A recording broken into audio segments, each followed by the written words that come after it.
Aceh Besar, introduced from Ujung Pancu, or what people commonly call Ujung Dunia, where you can enjoy two charms at the same times.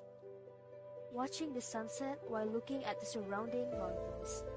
And we move to Pucok Room. The water known as the Eternal Water is decorated with green water in the high cliffs. Also, Indrapuri Tuha Mosque is a mosque that has its own uniqueness from other mosques in Aceh, where the mosque is built on a temple.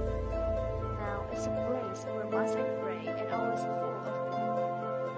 And Indah Patraku is a silent witness to the history of Aceh's war against the Dutch. Now, it's comfortable tourist spot because it's close to the beach and is still very well preserved. While learning about history, you can also watch how wonderful view that God created in Aceh Besar land.